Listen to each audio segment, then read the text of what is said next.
1550 से पहले यूरोपीय देशों में शेष दुनिया की तुलना में जनसंख्या वृद्धि दर काफी तीव्र थी और इसी जनसंख्या वृद्धि ने औद्योगिक क्रांति को भी जन्म दिया था।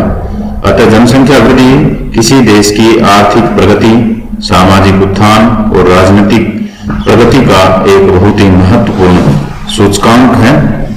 विगत कुछ दशकों से जनसंख्या वृद्धि की प्रवृत्ति में, यानी जनसंख्या बढ़ तो रही है लेकिन उसकी जो प्रवृत्ति है, बढ़ने की जो प्रवृत्ति है, बढ़ने की जो दर है, उसमें काफी तेजी से परिवर्तन आए हैं, जिसके कारण जनसंख्या विस्फोट, खाद्य पदार्थ और अन्य संसाधनों की बढ़ती मांग, पर्यावरण पर निरंतर बढ़ते दबाव, विकासशील देशों पर जनसंख्या के बढ़ते दबाव के कारण विभिन्न अर्थशास्त्रियों और भूगोलवेताओं ने जनसंख्या वृद्धि की इस बदलती प्रवृत्ति पर अपने विचार प्रस्तुत किए हैं।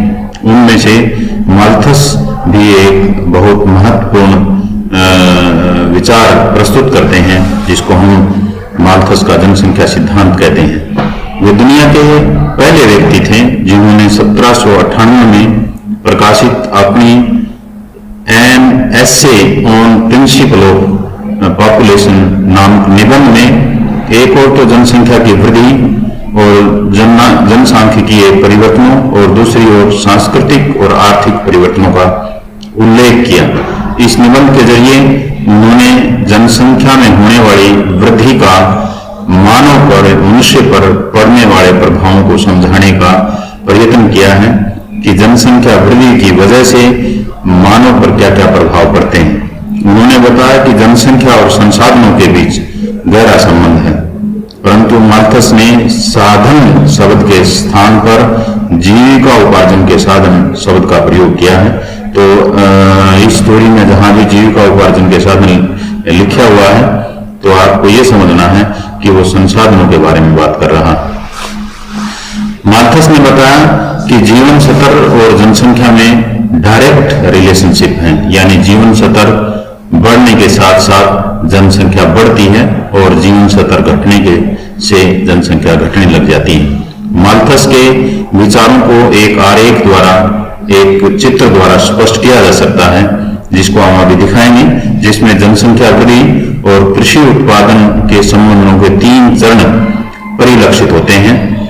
पहला जो चरण है वो ये है कि जब किसी देश की जनसंख्या बढ़ने लगती है तो प्रथम चरण में मनुष्य की भोजन संबंधी आवश्यकताएं कृषि उत्पादन की अक्षमता से कम होती हैं, यानी कृषि उत्पादन ज्यादा होता है और भोजन जो है वो या आप यूं कह सकते हैं कि कृषि संसाधन ज्यादा होते हैं। दूसरे चरण में कृषि उत्पादन अक्षमता, आवश्यकताएं, मानव की आवश्यकताएं और कृषि उत्पादन क्षमता दोनों बराबर हो जाती हैं। तीसरे चरण में मानव के भोजन संबंधी आवश्यकताएं कृषि उत्पादन क्षमता से अधिक हो जाती हैं और उस समय परिस्थिति विपरीत होती है और निश्चित रूप से ये मानव के लिए काफी कष्टदायी होता है। भूखमरी की समस्या, गरीबी की समस्या, बेरोजगारी की समस्या उत्पन्न हो जाती है। ये 3 जो चरण है, पहली जो स्टेज है प्रोडक्शन कैपेसिटी और पॉपुलेशन ग्रोथ। पॉपुलेशन को पहली स्टेज में पॉपुलेशन ग्रोथ काफी कम है, प्रोडक्शन कैपेसिटी काफी ज्यादा है। उसके बाद जो सेकंड स्टेज है उसमें दोनों बराबर हो जाती हैं और जो तीसरी स्टेज है उसमें जो कर्व, पॉपुलेशन ग्रोथ का जो कर्व है वो काफी बढ़ता चला जाता है और जो प्रोडक्शन जो कैपेसिटी है वो इतनी तीव्र गति से नहीं बढ़ पाती। इतनी तीव्र गति से न बढ़ पाने के कारण भोजन की जो मांग है वो बहुत ज्यादा होती है और उस भोजन की मांग को हम जो कृषि उत्पादन क्षमता है उससे पूरा नहीं कर सकते, तो निश्चित रूप से वहाँ गरीबी, भूखमरी, बेरोजगारी की समस्या होती है। माल्थस का युग औद्योगिक क्रांति का युग था, जिसमें पूंजीपतियों का प्रभुत्व तो बढ़ रहा था, लेकिन जो शोषित वर्ग है वो बेरोजगारी, बीमारी और गरीबी से त्रस्त था। इंग्लैंड में खेती की हालात बहुत अच्छी नहीं थी, संसाधनों पर जनसंख्या का दबाव बढ़ रहा था।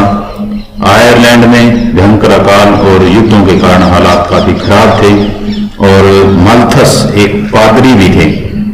पादरी होने के नाते, धार्मिक व्यक्ति होने के नाते उन्होंने एक निबंध के जरिए इंग्लैंड की जनता को, पूरी दुनिया की जनता को, पूरी दुनिया के लोगों को आह्वान करना चाहा, पूरी दुनिया के लोगों को समझाना चाहा कि जनसंख्या में वृद्धि अनेक समस्याओं का कारण बन सकती है। उन्होंने जनसंख्या वृद्धि और खाद्यान्न आपूर्ति के में वृद्धि के बीच संबंधों की व्याख्या की। इस सिद्धांत का कथन है कि जीवन निर्वाह के साधनों की अपेक्षा जनसंख्या में बहुत अधिक तेजी से वृद्धि होती है। यानी जिस गति से जनसंख्या बढ़ती है, जीवन निर्वाह के साधन उस गति से नहीं बढ़ पाते हैं और जनसंख्या पर अनियंत्रण के परिणाम स्वरूप दुराचार और विपत्ति बढ़ती है। इस प्रकार उन्होंने एक कष्टपूर्ण समाज की कल्पना की। मनुष्य के प्रजनन प्रवृत्ति के कारण उसका स्वयं का अस्तित्व भी खतरे में पड़ जाता है। यानी जैसे जैसे जनसंख्या बढ़ेगी, निश्चित रूप से बीमारियां बढ़ेंगी, निश्चित रूप से और समस्याएं भी आएंगी और इस वजह से माल्थस कहते हैं कि आदमी का स्वयं का अस्तित्व भी खतरे में आ जाएगा। इसलिए जनसंख्या वृद्धि को रोकना बहुत जरूरी है। माल्थस के सिद्धांत की 3 मान्यताएं हैं। पहली मान्यता यह है कि स्त्री और पुरुष के बीच काम भावना नैसर्गिक है, नेचुरल है। इस प्रकार पुरुष की प्रजनन शक्ति और संतान उत्पन्न करने की इच्छा हमेशा बनी रहती है। यह शिक्षा और सभ्यता की प्रगति से अप्रभावित होती है। यानी शिक्षा और सभ्यता की प्रगति का इस पर कोई फर्क नहीं पड़ता। ये कहना है माल्थस के सिद्धांत की पहली मान्यता है। दूसरी मान्यता है मनुष्य को जीवित रहने के लिए भोजन अनिवार्य है और कृषि में उत्पत्ति ह्रास का नियम लागू होता है, लॉ ऑफ डिमिनिशिंग रिटर्न लागू होता है। इसका कहने का अर्थ यह है कि जैसे जैसे किसी कृषि भूमि में से हम कृषि उत्पादन करते जाएंगे तो कृषि उत्पादन दिन प्रतिदिन घटता चला जाएगा, वर्ष प्रति वर्ष घटता चला जाएगा। तीसरी जो मान्यता है वो ये है कि समृद्धि बढ़ने पर संतान उत्पत्ति की इच्छा भी बढ़ती है और जीवन सतह में कमी होने पर यह इच्छा घटती है।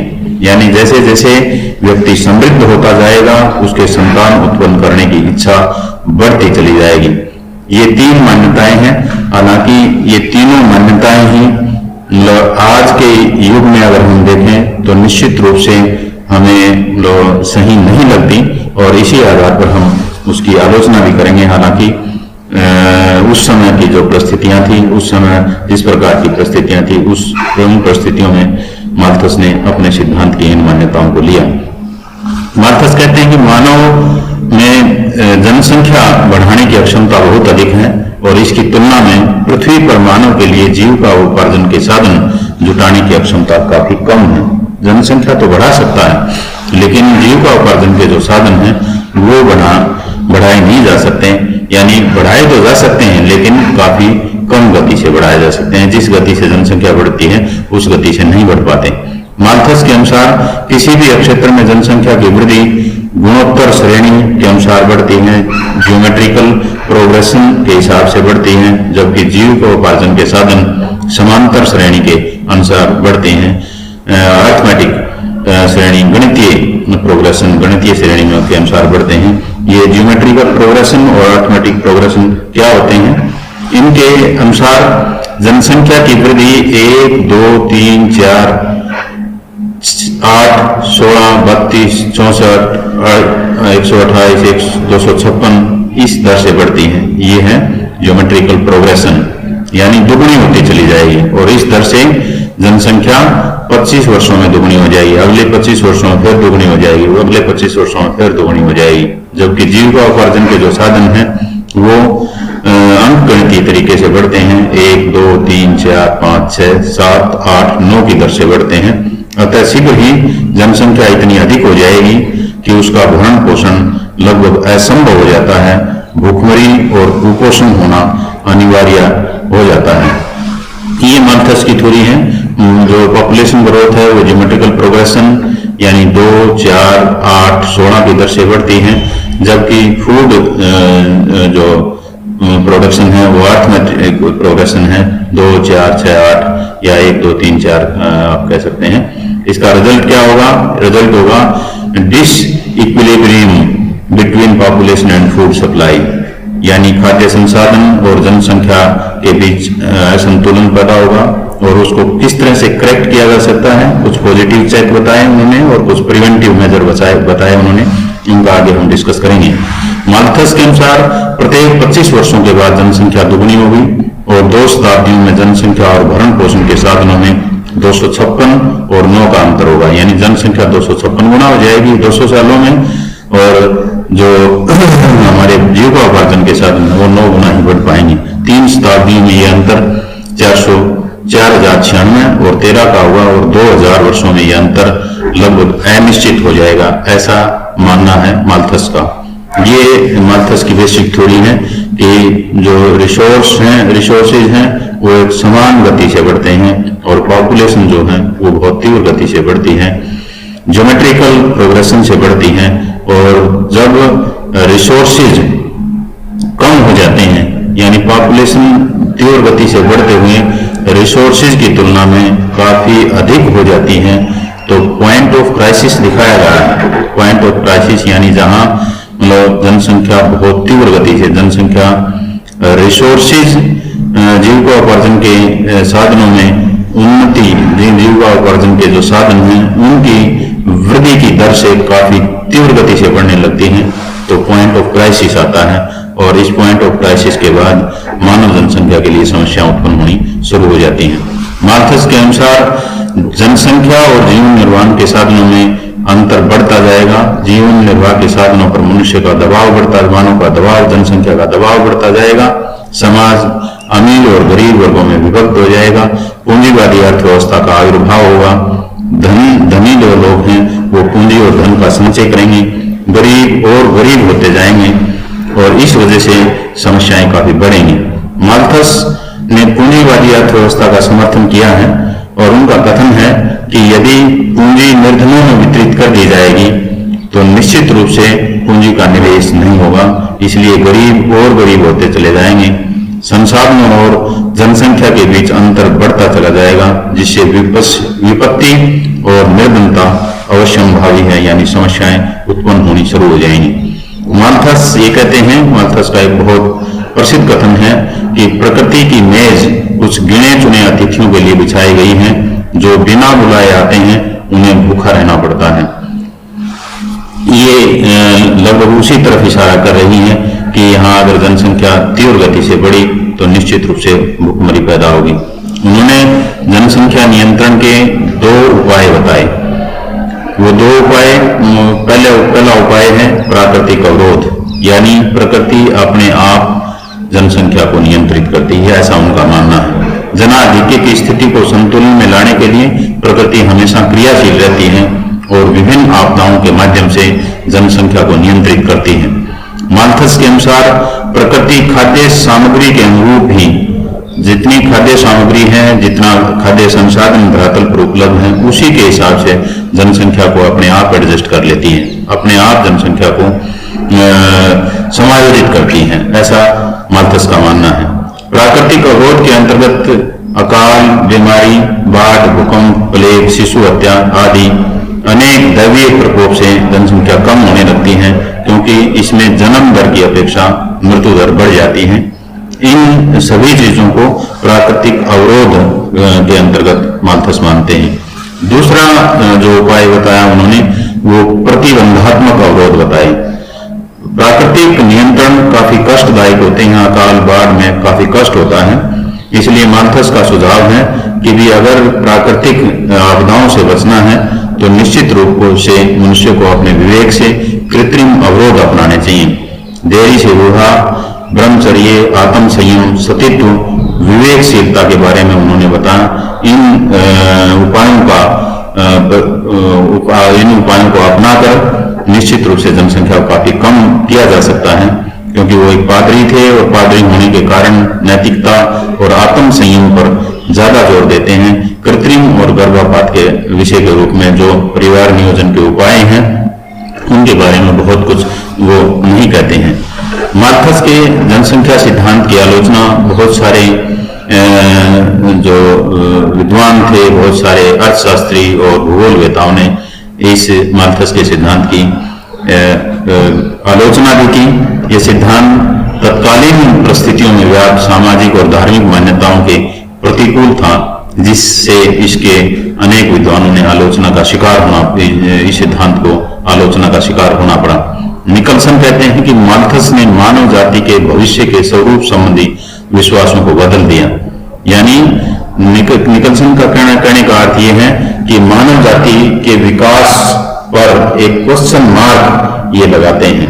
इसी तरह गाडविन कहते हैं कि ये काला भयानक राक्षस मानव जाति की आशाओं का गला घोटने के लिए हमेशा तैयार है। इनका भी अर्थ यही है कि जो जनसंख्या सिद्धांत, जो विचार माल्थस ने दिया, वो मानव जाति की आशाओं का गला घोटने के लिए है, मानव जाति के विकास को रोकने के लिए है, जनसंख्या ना बढ़े इस तरफ इशारा मतलब ये जनसंख्या सिद्धांत करता है। इसलिए गाडविन इस तरह की बात करते हैं। अलेक्जेंडर ग्रे कहते हैं कि अभी तक किसी सम्मानित व्यक्ति की इतनी बदनामी और आलोचना नहीं हुई जितनी माल्थस की हुई। यानी काफी आलोचना का शिकार होना पड़ा माल्थस को अपने सिद्धांत के लिए। माल्थस ने हालांकि मानव जाति को कष्टों से बचने के लिए आगे आगाह किया था, इसलिए इसके समर्थक भी काफी हैं। और आलोचना हम निम्नलिखित आधार पर कर सकते हैं। एक तो जो आधारभूत मान्यताएं हैं वो अवास्तविक हैं। जैसे 3 मान्यताएं उन्होंने दी कि मानव की स्त्री और पुरुष के बीच जो काम भावना है वो नैसर्गिक है और वैज्ञानिक प्रगति से और किसी दूसरी चीज से ये बदलती नहीं है।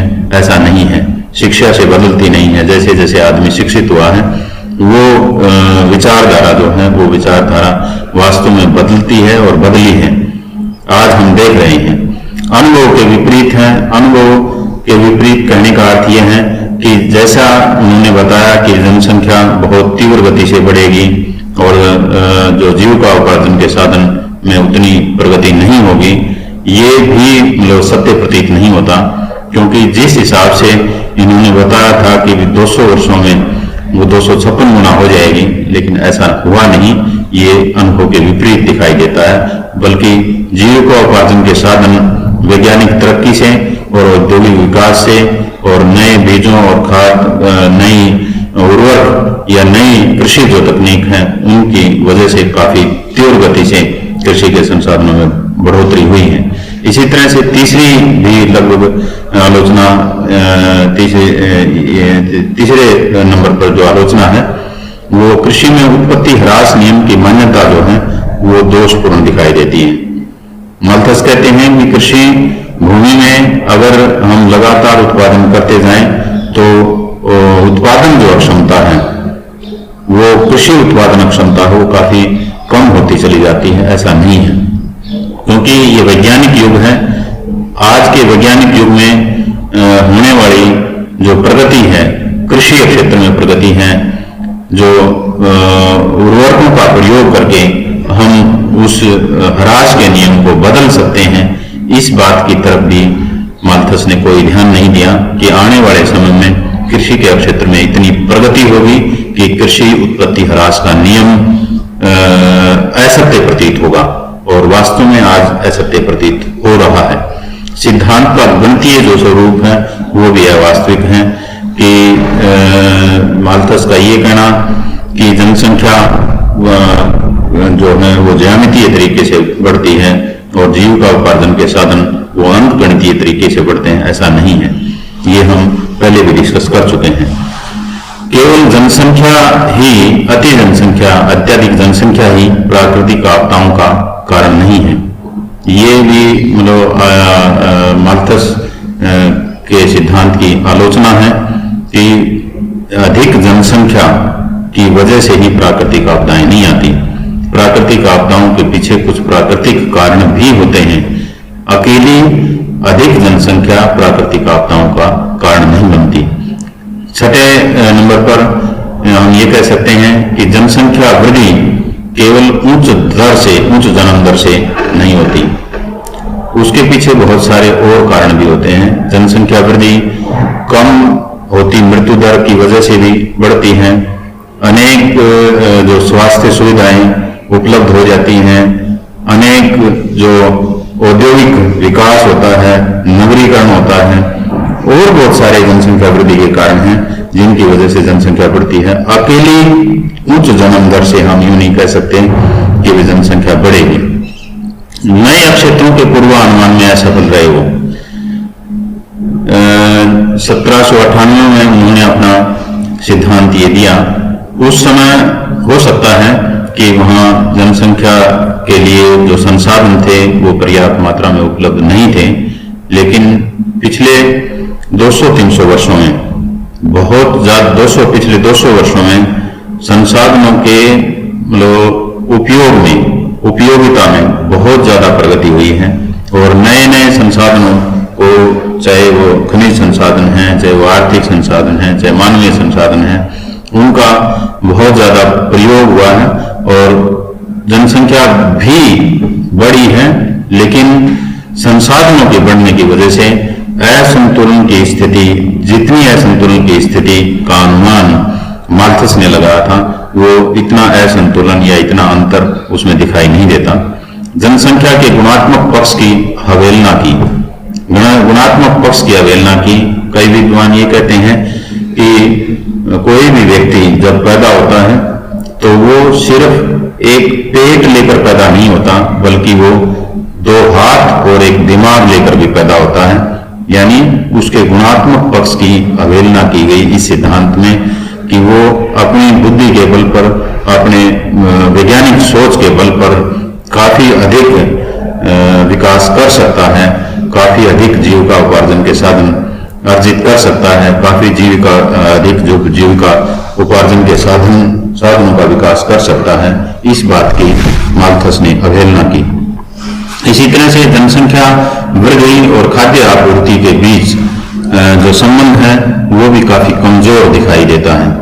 जैसे जैसे जनसंख्या, माल्थस कहते हैं कि जैसे जैसे जनसंख्या वृद्धि बढ़ेगी, खाद्य आपूर्ति के संसाधन कम होते चले जाएंगे। ऐसा हुआ नहीं, जनसंख्या वृद्धि भी बढ़ी काफी।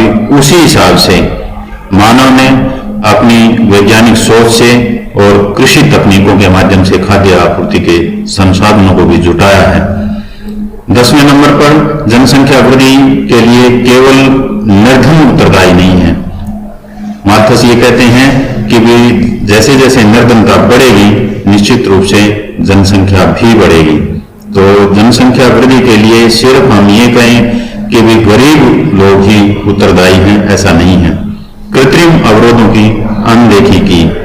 जो कृत्रिम अवरोध, प्रतिबंधात्मक अवरोधों की चर्चा तो उन्होंने की कि देरी से विवाह कीजिए, ब्रह्मचर्य का पालन कीजिए, स्थित्व का पालन कीजिए, लेकिन जो आज के जो परिवार नियोजन के लिए जो उपाय हैं, कृत्रिम जो अवरोध हैं, उनकी अनदेखी उन्होंने की। हालांकि वो एक पादरी थे और पादरी होने के नाते नैतिकता का ही पाठ उन्होंने पढ़ाया और कृत्रिम अवरोधों की अनदेखी की।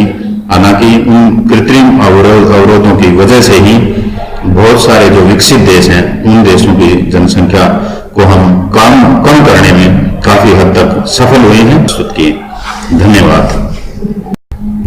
माल्थस के जनसंख्या सिद्धांत की व्यवहारिकता पर बात करना भी अति आवश्यक है।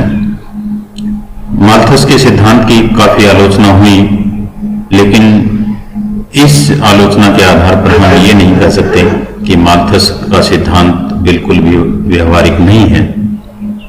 माल्थस के सिद्धांत की व्यवहारिकता के बारे में बात करते वक्त हम ये चर्चा करते हैं कि कृत्रिम साधनों का प्रयोग न करने से जनसंख्या तीव्र गति से बढ़ेगी, जो पूर्ण रूप से सत्य दिखाई नहीं देती। हालांकि पाश्चात्य देशों में जनसंख्या में जो कमी हुई वो कृत्रिम साधनों के प्रयोग से ही संभव हो पाई है। अल्प विकसित देशों में कृत्रिम उपायों के कम प्रयोग के कारण जन्म दर अधिक है, परंतु प्राकृतिक प्रकोपों से के अधिक आवर्ती के कारण मृत्यु दर भी अधिक है। जनसंख्या और खाद्य आपूर्ति में असंतुलन होने पर प्राकृतिक जो नियंत्रक हैं वो क्रियाशील हो जाते हैं। यूरोपीय देशों पर माल्थस की चेतावनी का प्रभाव दिखाई देता है। माल्थस ने चेतावनी दी थी कि अगर जनसंख्या बढ़ी तो निश्चित रूप से प्रलय होगा, निश्चित रूप से एक कष्टपूर्ण समाज पैदा होगा और उससे अधिक जनसंख्या से बेरोजगारी पैदा होगी, गरीबी, भुखमरी की चेतावनी दी, जो विकासशील देशों के संदर्भ में भी सत्य है। जनसंख्या के एक सीमा से अधिक होने के कारण, आय में कमी के कारण बेरोजगारी, गरीबी और भुखमरी का बढ़ना स्वाभाविक होता है, जबकि उसके अनुपात में भूमि का बढ़ना संभव नहीं है। भूमि या कृषि संसाधनों का बढ़ना काफी हद तक हम उनको नहीं बढ़ा सकते हैं। इस प्रश्न से, इस सिद्धांत से संबंधित कुछ क्वेश्चन इस प्रकार से पूछे जा सकते हैं। माल्थस के जनसंख्या सिद्धांत की आलोचनात्मक व्याख्या कीजिए। दीर्घ उत्तरीय प्रश्न है, 250 से 300 शब्दों में आप जवाब दे सकते हैं इसका। दूसरा क्वेश्चन यह आ सकता है कि माल्थस के जनसंख्या सिद्धांत का वर्णन करते हुए आधुनिक समय में इसकी व्यवहारिकता की व्याख्या कीजिए। इसमें आप अभी हमने चर्चा की थी कि आधुनिक समय में भी ये जो माल्थस की चेतावनी है, वो माल्थस की चेतावनी की तरफ हम ध्यान देते हैं कि जनसंख्या बढ़ी तो निश्चित रूप से जनसंख्या और संसाधनों के बीच असंतुलन की स्थिति पैदा होगी और एक कष्टपूर्ण समाज बन सकता है, काफी समस्याएं आ सकती हैं। लघु उत्तरीय प्रश्न इस प्रकार से पूछे जा सकते हैं जिनका हम 25 से 30 शब्दों में जवाब दे सकते हैं। माल्थस के जनसंख्या सिद्धांत की मान्यताएं क्या हैं? माल्थस द्वारा जनसंख्या वृद्धि को नियंत्रित करने के लिए सुझाए गए उपायों की, जो प्राकृतिक उपाय हैं और प्रतिबंधात्मक उपाय हैं, उनकी चर्चा हम इसमें करेंगे। और तीसरा जो प्रश्न है, माल्थस के जनसंख्या सिद्धांत में जनसंख्या वृद्धि और जीविकोपार्जन के साधनों में वृद्धि का क्या नियम है? जनसंख्या वृद्धि ज्यामितीय तरीके से बढ़ती है और जीविकोपार्जन के जो साधन हैं वो अंकगणितीय तरीके से बढ़ते हैं। ये हमने इसमें दिखाना है, इसमें लिखना है। तो ये हमारा प्रश्न जो है वो कंप्लीट होता है। जनसंख्या सिद्धांत, माल्थस द्वारा जनसंख्या वृद्धि के बारे में प्रस्तुत किए गए विचार और उनकी आलोचना और उसकी व्यवहारिकता और उससे जुड़े हुए कुछ सवाल। तो ये प्रश्न जो है आपका पूर्ण रूप से मतलब आप इसको कर सकते हैं। निश्चित रूप से ये आपके लिए, आपके भौगोलिक ज्ञान बढ़ाने में काफी मददगार साबित होगा, ऐसी मैं आशा करता हूँ। धन्यवाद।